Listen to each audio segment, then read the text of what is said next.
Връщаме се в студиото. Сигурно си спомняте как в разгара на бежанската вълна от Сирия преди време един канадски милиардер пристигна у нас заедно с боксовата легенда Ивендър Холифилд и изуми мнозина, като купи хотел в покрайнините на София, за да настани в него бедстващи сирийски семейства. Днес Бари търси други имоти, в които биха могли да бъдат подслонени нуждаещите се бежанци, и за първи път в многогодишната история на фондацията си получава писма, изпълнени с омраза заради това, което той прави.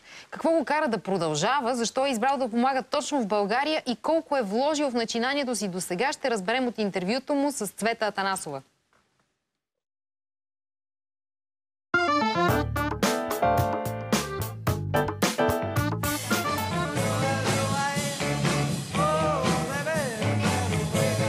Янг Бари започва кариерата си като рок-н-рол музикант. Бързо прави първия си милион, след като става успешен продуцент и бизнесмен. Днес управлява компания за соеви продукти, които разпространява в цял свят. Преди 20 години, заедно с боксовата легенда и негов близък приятел Мохамед Али, си поставя за цел да помага на хората, които имат най-силна нужда от подадена ръка. За хуманитарната си дейност Бари е номиниран за Нобелова награда за мир за 2012 и 2013 година. Селин Дион, Шон Пен, Джордж Клуни, Бруно Марс, Майк Тайсън са само част от звездните имена, които се включват в каузите му. От няколко месеца канадският милиардер търси имоти в обезлюдени райони на страната с идеята да настани в тях сирийски бежанци. Щом разберат обаче кой е купувачът, продавачите надуват цената в пъти.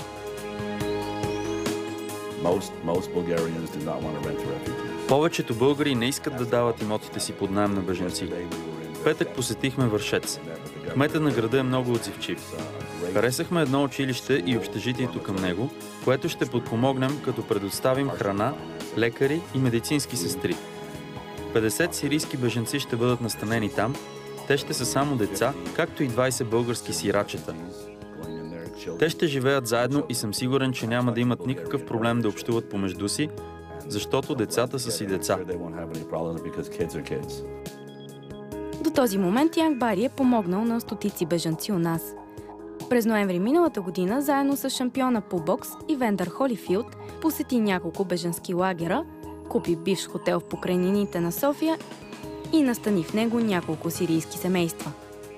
На какъв принцип избирате хората, които извеждате от лагерите? Не ги подбираме ние. Би било погрешно ние да казваме ти да, ти не. Работим много тясно с Държавната агенция за бежанците. Те ни помагат много с каквото могат. Те са органът, който трябва да даде статут на бежанците. Ние не можем да вземем самостоятелно решение.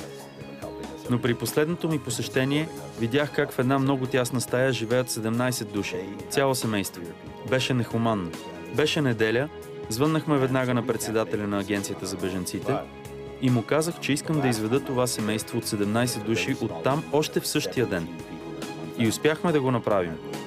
Едно от условията ни обаче е тези хора да могат да се приобщят лесно към останалите семейства, настанени при нас. Сред 50-те сирийски бежанци, подслонени в къщата в Банкя, за която се грижи фондацията на Янг Бари, са Рана и съпругът ти Султан. Тя е учител по английски, а той – зъболекар.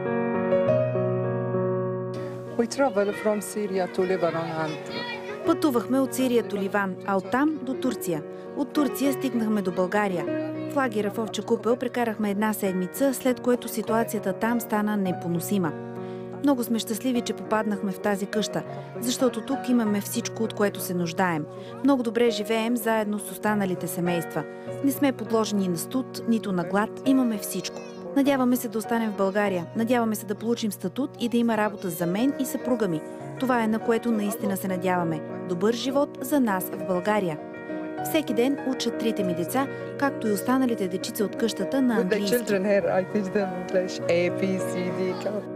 Какво се случва с бежанците под вашата закрила? Вече преместихме 12 или 14 души в Швеция и Германия. Къщата е в общи линии транзитно място, докато се здобият с документи.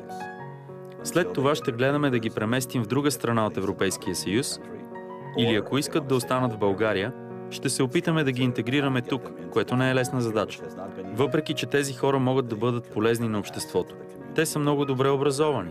Това са лекари, зъболекари, учители.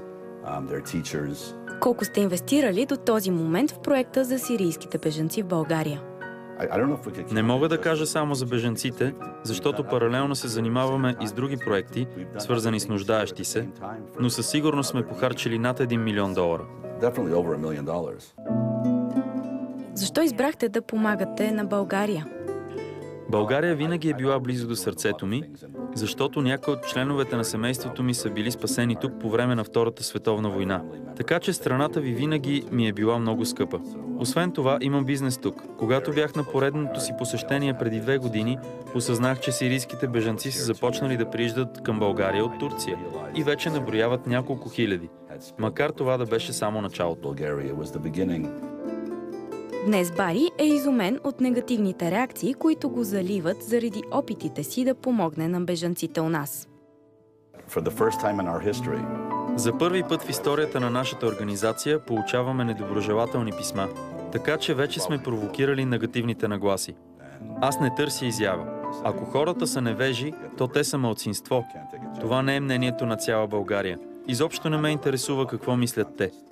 Могат да продължават да изливат омразата си, тези писма отиват в боклука, където им е мястото. Мисля, че като се върнете назад към историята на България, вие винаги сте били изключително толерантна страна. Не знам какво се случи в последната година.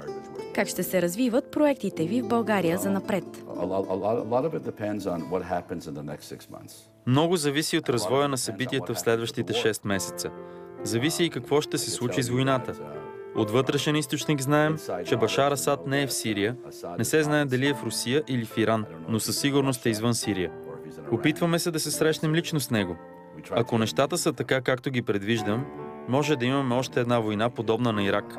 Миналата година, когато бяха пристигнали 3000 бежанци, бях предрекал, че ще стигнат 10 или 12 хиляди. Сега предричам, че ще имате между 25 и 30 хиляди бежанци през лятото. Така че България трябва да бъде в готовност, защото тези хора няма къде другаде да отидат. Мисля, че ще бъде много по-лесно за всички, ако могат да се възползват от гостоприемството, с което са известни българите, и да покажат пред целия свят голямото си сърце. Факт, който не е широко известен в България, е, че вие сте участвали в преговорите за освобождаването на българските медици в Либия през 2006 година. Днес работите с 2 от тях. Да, с Здравко и Кристияна.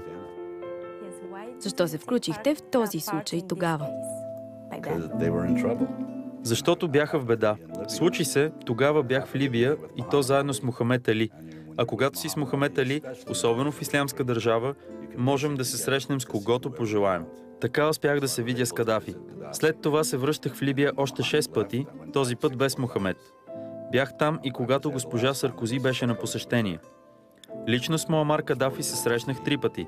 С Сейф Ал-Ислам почти на всяко посещение, Аиша Кадафи, Саади Кадафи.